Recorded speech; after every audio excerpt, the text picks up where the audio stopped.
வணக்கம் நண்பர்களே.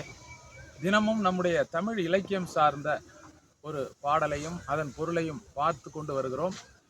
அதன் தொடர்ச்சியாக இன்று 12ஆம் வகுப்பில் உள்ள கடவுள் வாழ்த்து பாடலாக இருக்கக்கூடிய ஒரு பாடலை பார்க்க போகிறோம்.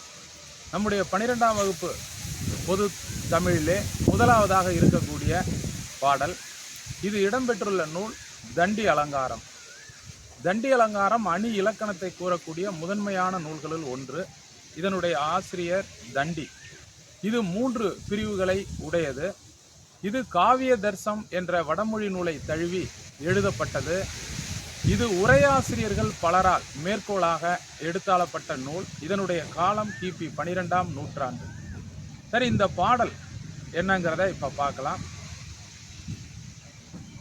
ஓங்கலிடை வந்து உயர்ந்தோர் தொழ விளங்கி ஏங்கொலி நீர் ஞாலத்து இருளகற்றும் ஆங்கவற்றுள் மின்னேர் தனியாழி வெங்கதிரொன்று ஏனையது தன்னேர் இலாத தமிழ் என்ற இந்த பாடலாகும்.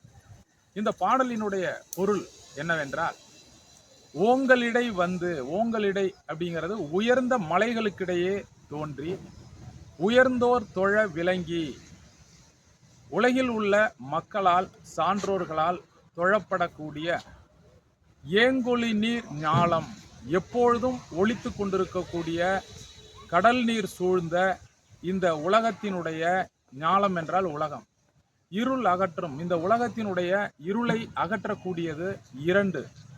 ஆங்கவற்றுள் அதில் முதலாவதாக வருவது மின்னேர் தனியாழி வெங்கதிரொன்று. மின்னேர்னா மின்னலை போல ஒளி வீசக்கூடிய தனி ஆழி, தனி ஒற்றை சக்கரத்தை உடைய சூரியனும், இன்னொன்று ஏனையது தன்னேர் இல்லாத தமிழ், தன்னிகரற்ற தமிழாகும் என்று இந்த பாடலிலே கருத்துக்களை கூறுகிறார்.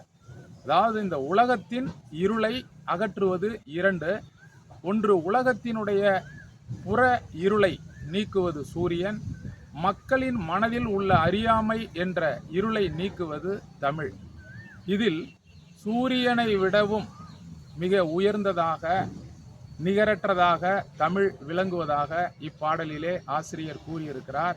இந்த பாடலில் உள்ள அணி பொருள் வேற்றுமை அணி. இந்த பொருள் வேற்றுமை அணி என்ன என்றால், முதலில் இரு பொருள்களுக்கிடையே உள்ள ஒற்றுமையை கூறுவது, அதற்கு பிறகு ஒன்றை வேறுபடுத்தி காட்டுவது. அதன் அடிப்படையில் சூரியனும் தமிழும் இந்த உலகத்தினுடைய இருளை விரட்டுகின்றன. அதில் சூரியனை விட உயர்ந்ததாகவும் தன்னிகரற்றதாகவும் தமிழ் மொழி விளங்குகிறது அப்படிங்கிறது தான் இந்த அணியினுடைய விளக்கம். எனவே இதை அனைவரும் மாணவர்கள் மனதில் உணர்ந்து இதை பதிய வைத்து நீங்கள் இதை பொதுத் தேர்வில் எழுதி அதிக மதிப்பெண்களை பெறலாம். இப்பொழுது இந்த பாடலை, ஒரு மனப்பாட பாடலை ஒரு பாடலாக கூட நான் பாடுகிறேன், நீங்களும் பாடலாம். ஓங்கலிடை வந்து உயர்ந்தோர் தொழ விளங்கி ஏங்கொலி நீர் ஞாலத்து இருள் அகற்றும் ஆங்கவற்றுள் மின்னே தனியாழி வெங்கதிரொன்று ஏனையது தன்னேர் இயலாத தமிழ். தண்டி. நன்றி மாணவர்களே, நன்றி நண்பர்களே.